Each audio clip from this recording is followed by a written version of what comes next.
Hello, welcome students. आज की class में आपका सबका स्वागत है। तो ये क्लास है फार्मास्यूटिकल जूरिस्प्रूडेंस का।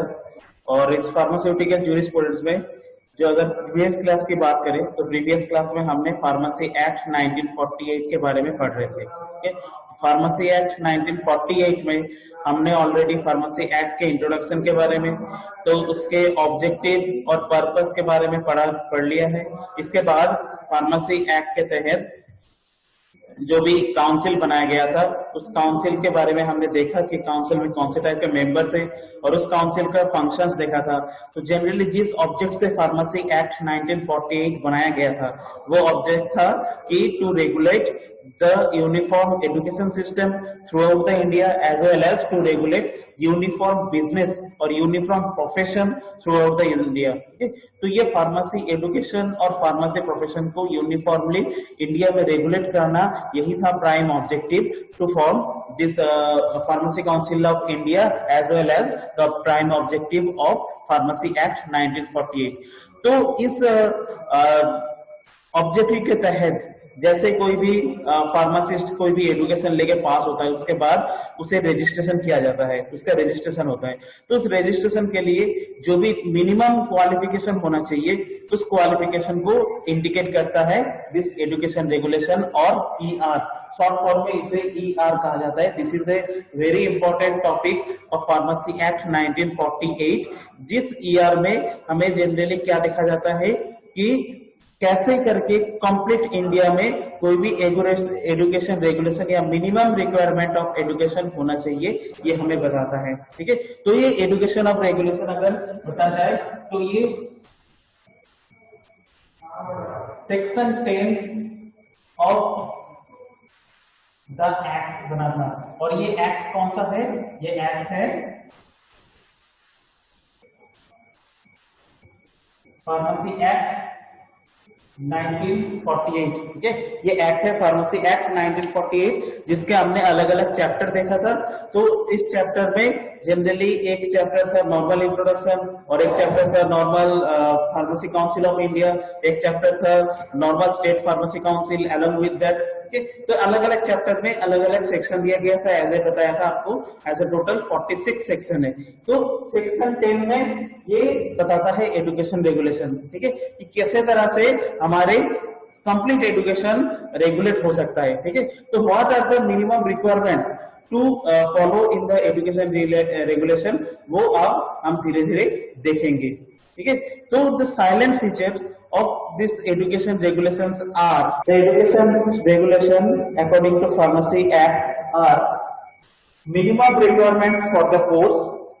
whenever आप जैसे कोई भी कोर्स पढ़ रहे हो सकता है कि वो बैचलर हो सकता है कि डिप्लोमा हो, तो उस कोर्स के लिए मिनिमम रिक्वायरमेंट क्या है वो एजुकेशन रेगुलेशन बताता है। नेक्स्ट पॉइंट देखिए, nature and period of study and practical training to be undertaken before examination. मतलब जैसे आप डिप्लोमा पढ़ते हो तो डिप्लोमा में 2 साल के कोर्स होता है, बैचलर फार्मेसी पढ़ते हो तो उसमें 4 साल के कोर्स होता है। तो वो सेमेस्टर सिस्टम होगा या ईयरली सिस्टम होगा वो भी डिसाइड करता है pharmacy council of India and according to the pharmacy act 1948। और वो जिस नियम के तहत ये डिसाइड करता है दैट इज एजुकेशन रेगुलेशन। तो वो एजुकेशन रेगुलेशन के तहत ये भी बोला जाता है कि आपका जो भी कोर्स ड्यूरेशन होगा वो कितने टाइम के लिए होगा, कि आपके नेचर ऑफ स्टडी क्या होगा, इसके साथ साथ आपकी प्रैक्टिकल ट्रेनिंग कैसा होगा।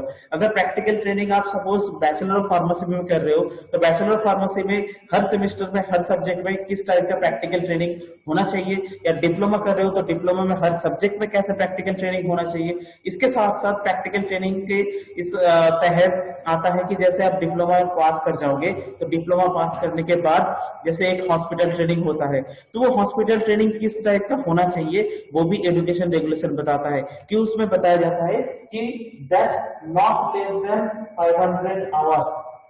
500 आवर्स से कम नहीं होना चाहिए and not less than for the duration of 3 months। ठीक है, तो 3 महीने के दायरे में रह के मिनिमम 500 आवर्स के प्रैक्टिकल ट्रेनिंग होनी चाहिए। that should be in a government hospital or any private hospital that is approved by PCI, या कोई भी अदर डिस्पेंसरी जो PCI approved हो, या ऐसे कोई भी हॉस्पिटल जो जनरली प्रॉपर एजुकेशन रेगुलेशन के तहत आता है।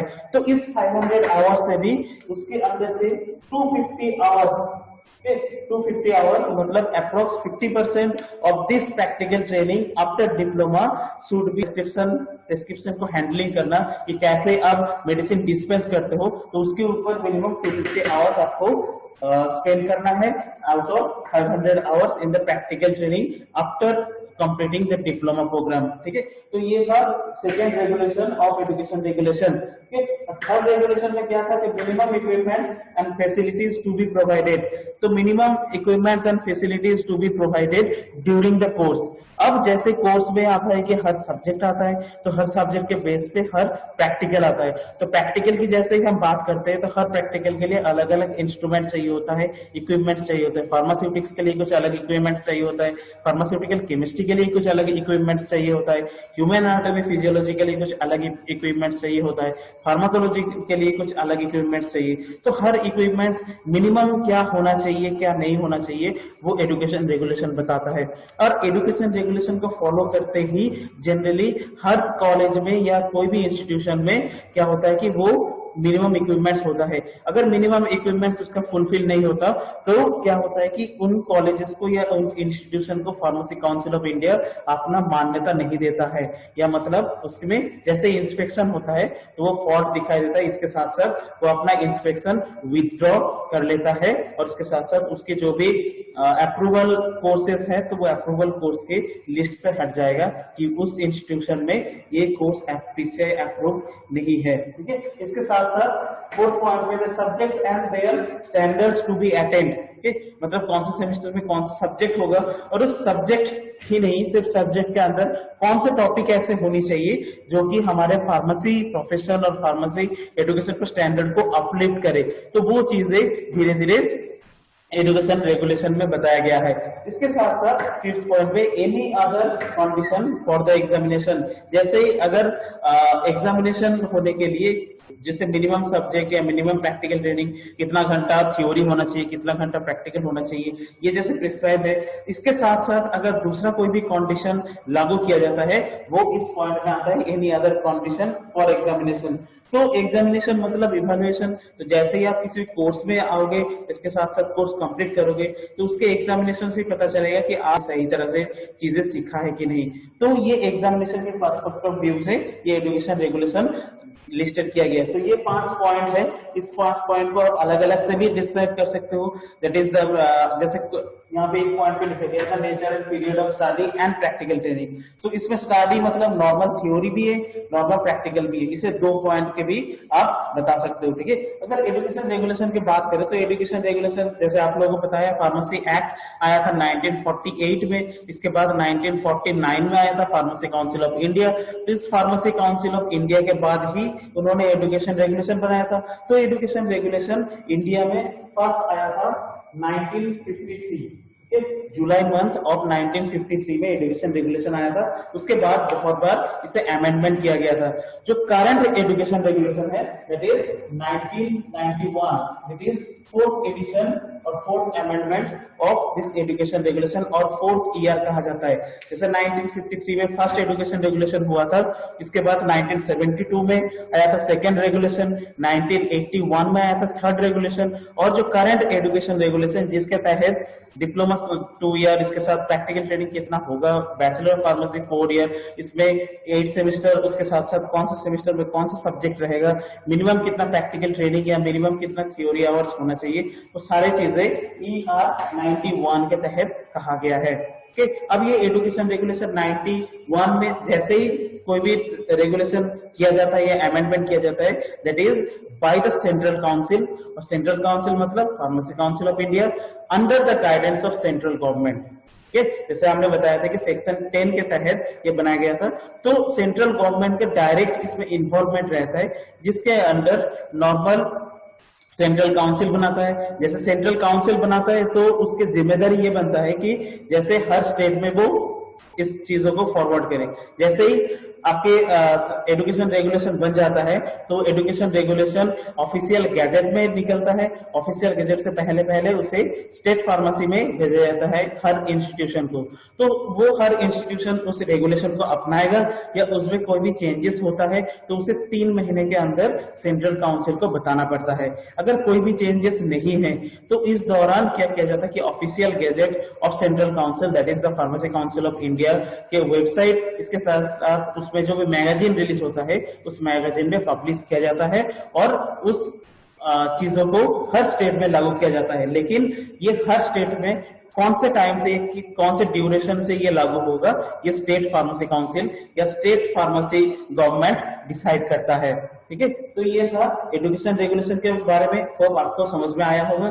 तो एजुकेशन रेगुलेशन क्या था एक बार रिवाइज कर देते कि नॉर्मल जो minimum education requirements for the registration of pharmacist वो बताया गया था एजुकेशन रेगुलेशन में। तो एजुकेशन रेगुलेशन फर्स्ट आया था 1953 में और जो करंट एजुकेशन रेगुलेशन चल रहा है दैट इज 1991 और 4th ईयर भी कहा जाता है। इसमें क्या क्या बताया गया है that is the minimum requirements for the course. तो जो भी आप कोर्स कर रहे हो बैचलर या डिप्लोमा उसके लिए मिनिमम रिक्वायरमेंट्स क्या होना चाहिए वो बताया गया है। नेक्स्ट पॉइंट है the nature and period of study and practical training. तो किस टाइप का प्रैक्टिकल ट्रेनिंग और किस टाइप का स्टडी करना है वो बताया गया है। Next point minimum equipments and facilities to be provided, मतलब स्टूडेंट किस टाइप का फैसिलिटी और किस टाइप का मिनिमम इक्विपमेंट्स प्रोवाइड किया जाएगा ताकि वो कोर्स को कंप्लीट कर सके वो बताया गया है। इसके साथ साथ द सब्जेक्ट कौन से सब्जेक्ट होगा और उस सब्जेक्ट के किस टाइप का स्टैंडर्ड मेंटेन रहना चाहिए वो भी बताया गया। इसके साथ साथ any other condition for examination. ठीक है, तो एग्जामिनेशन के लिए कोई भी अगर अदर कंडीशन है तो वो अदर कंडीशन भी बताया गया। इसके बारे में जैसे हम एजुकेशन रेगुलेशन की बात कर रहे तो एजुकेशन रेगुलेशन से होता क्या है, जैसे हमने पहले बताया था कि इसका ऑब्जेक्टिव क्या था कि एक रेगुलेशन बनाने के लिए ताकि एक स्टैंडर्ड बने और स्टैंडर्ड किस लिए ताकि एक रजिस्टर्ड फार्मासिस्ट जो हो उसके लिए कुछ मिनिमम रिक्वायरमेंट होना चाहिए। तो जैसे हमारा मिनिमम रिक्वायरमेंट्स फुलफिल होता है एजुकेशन रेगुलेशन से तो नेक्स्ट पॉइंट जो आता है इस टॉपिक के अंदर pharmacy act 1948 that is the registration of pharmacist. ठीक है, तो ये एक इंपॉर्टेंट पॉइंट है।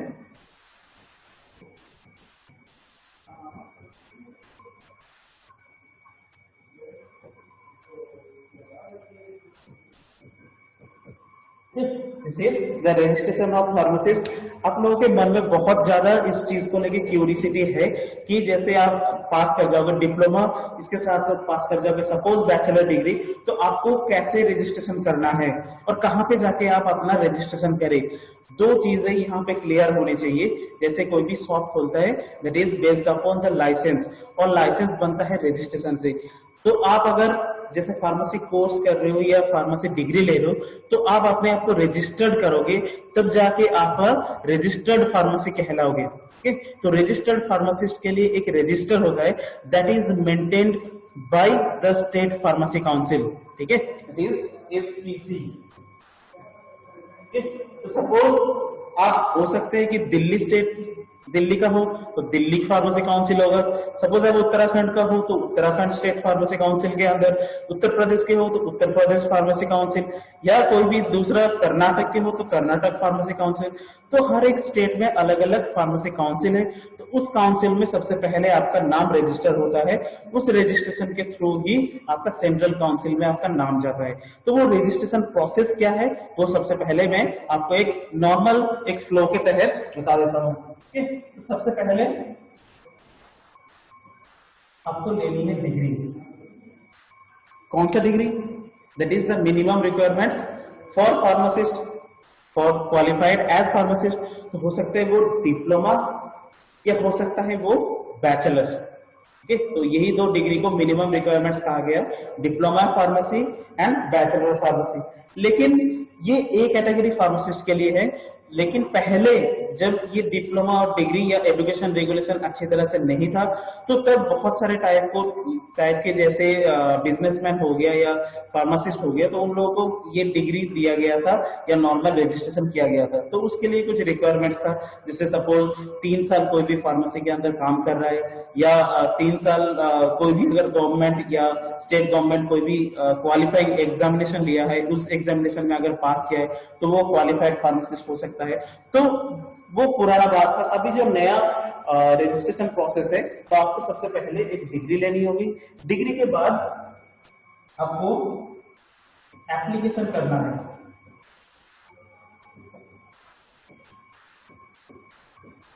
Application to SPC, that is state pharmacy council. अब ये स्टेट फार्मेसी काउंसिल में जो एप्लीकेशन किया जाता है, वो एप्लीकेशन किया जाता है registration tribunal.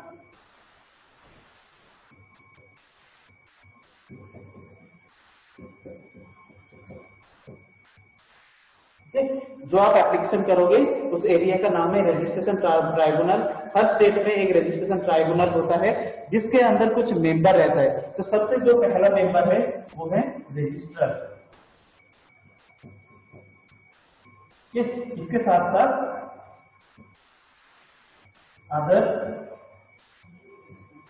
3 members.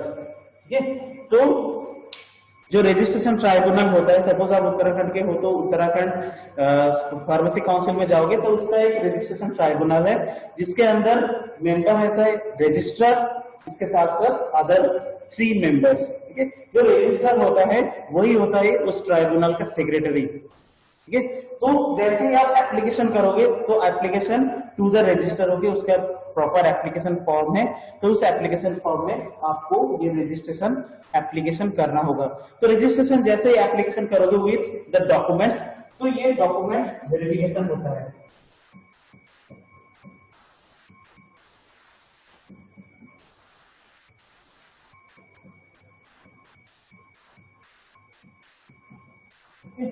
After registration application, that is verification of documents, कि सपोज कोई भी मिनिमम प्रिस्क्राइब्ड डॉक्यूमेंट्स दिया गया कि आपको डिग्री के सर्टिफिकेट देना चाहिए, आप उस स्टेट से, उसके लिए आपको नॉर्मल डोमिसाइल सर्टिफिकेट या डॉक्यूमेंट्स देना चाहिए, इसके साथ साथ आपका आधार कार्ड देना चाहिए या वोटर कार्ड देना चाहिए। तो वो एप्लीकेशन के साथ जो भी आप डॉक्यूमेंट्स दोगे तो डॉक्यूमेंट्स के वेरिफिकेशन होता है। इसके साथ साथ कुछ एप्लीकेशन के चार्जेस होते हैं, वो हर स्टेट फार्मेसी काउंसिल डिसाइड करता है कि वो एप्लीकेशन का क्या चार्जेस होगा। तो उस चार्जेस के साथ जैसे दोगे तो वो डॉक्यूमेंट वेरिफिकेशन होता है। डॉक्यूमेंट वेरिफिकेशन के होने के बाद आपका जो भी नेम है वो रजिस्टर में आता है। नेम ऑन रजिस्टर, तो ये जो नेम ऑन रजिस्टर है इसे ही कहा जाता है रजिस्ट्रेशन। तो हर स्टेट का अलग रजिस्टर होता है, जिस रजिस्टर में आपको नेम, आपका नाम होना चाहिए। तो उस रजिस्टर में क्या रहेगा, आपका नाम रहेगा, आपका नॉर्मल क्वालिफिकेशन रहेगा, मिनिमम क्वालिफिकेशन जिसके बेस पे आप ये एप्लीकेशन किया है, उसके साथ साथ आपका एड्रेस रहेगा, एड्रेस के साथ साथ आपका क्वालिफिकेशन ईयर कि कौन से ईयर में क्वालिफिकेशन किया था या मिनिमम दैट इज कहां से आप क्वालिफिकेशन किए थे। ठीक है, तो वो सारी चीजें इस रजिस्टर में होगा serial wise.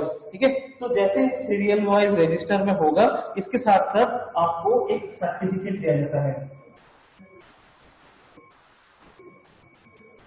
That is certificate of registration. ठीक है, तो सर्टिफिकेट ऑफ रजिस्ट्रेशन जैसे ही आपको मिल जाता है, मतलब समझिए कि आपका रजिस्ट्रेशन कंप्लीट हो गया। ठीक है, तो ये सर्टिफिकेट कौन देता है? The certificate is signed by the registrar of this state pharmacy council. ठीक है, तो रजिस्ट्रेशन जो भी ट्राइब्यूनल है उसके जो सेक्रेटरी या रजिस्टर है उसके सिग्नेचर के साथ साथ आपको सर्टिफिकेट दिया जाता है रजिस्ट्रेशन। जैसे ही, तो अभी आपका नाम है स्टेट फार्मेसी काउंसिल में, तो हर ईयर जितने भी रजिस्ट्रेशन होता है हर स्टेट में, वो सेंट्रल काउंसिल के पास भेजते हैं अप्रैल महीने में। ठीक है, तो अप्रैल महीने में जैसे वो सेंट्रल काउंसिल के पास भेजते हैं रजिस्टर, इसके साथ साथ उनके पास ये डॉक्यूमेंट्स रहता है, तो इसके साथ साथ आपका सेंट्रल काउंसिल में भी रजिस्ट्रेशन कंप्लीट हो जाता है। ठीक है, तो इस तरह से ये रजिस्ट्रेशन ऑफ फार्मासिस्ट का प्रोसेस है कि जैसे आपको मिनिमम क्वालिफिकेशन जो भी चाहिए होता है रजिस्ट्रेशन के लिए, जैसे सपोज डिप्लोमा या बैचलर, वो डिग्री ऑब्टेन करने के बाद आप एप्लीकेशन करोगे, application to the state pharmacy council. अब स्टेट फार्मेसी काउंसिल के अंदर एक रजिस्ट्रेशन ट्राइब्यूनल होता है, इस रजिस्ट्रेशन ट्राइब्यूनल में कुछ मेंबर्स रहते हैं, इस मेंबर्स के अंदर एक है रजिस्ट्रार, इसके साथ साथ एक है अलग मेंबर, ठीक है, और अदर 3 मेंबर्स। अब ये रजिस्टर और 3 मेंबर क्या करते हैं कि वो जो भी एप्लीकेशन आप करोगे, एप्लीकेशन चार्जेस के साथ विद डॉक्यूमेंट्स, वो डॉक्यूमेंट वेरिफिकेशन होता है। डॉक्यूमेंट वेरिफिकेशन होने के बाद आपका जो भी नाम है या रजिस्ट्रेशन नंबर है वो प्रॉपर एड्रेस के साथ या क्वालिफिकेशन के साथ, डेट के साथ साथ वो रजिस्टर में नाम आता है। ठीक है, अब ये रजिस्ट्रेशन के साथ साथ आपको तो ट्राइब्यूनल का जो भी रजिस्टर या सेक्रेटरी है वो आपको एक सर्टिफिकेट ऑफ रजिस्ट्रेशन इशू करता है। वो सर्टिफिकेट ऑफ रजिस्ट्रेशन के बेस पे आपका रजिस्ट्रेशन कंप्लीट होता है स्टेट काउंसिल में। जैसे स्टेट काउंसिल में रजिस्ट्रेशन होता है उसके बाद वो हर साल के अप्रैल महीने में क्या करते हैं कि जितने भी रजिस्टर कंप्लीट हो जाए या कितने भी रजिस्ट्रेशन होता है वो सेंट्रल काउंसिल को भेजता है ताकि आपके नाम सेंट्रल काउंसिल में भी जाए। ठीक है, तो ये था रजिस्ट्रेशन प्रोसेस ऑफ फार्मासिस्ट। तो आज हमने एजुकेशन रेगुलेशन और रजिस्ट्रेशन ऑफ फार्मासिस्ट ये 2 टॉपिक पढ़ा है कि होप आपको वीडियो समझ में आया हो, या कोई भी अगर प्रॉब्लम आता है या कोई भी अगर पूछना है तो आप कमेंट बॉक्स में जरूर पूछ सकते हो। इसके साथ साथ अगर कोई भी आपको सुझाव लगता है कि ये चेंजेस होनी चाहिए तो जरूर वो भी आप कमेंट बॉक्स पे लिखिए। Thank you students, thank you for your time and thank you for your patience.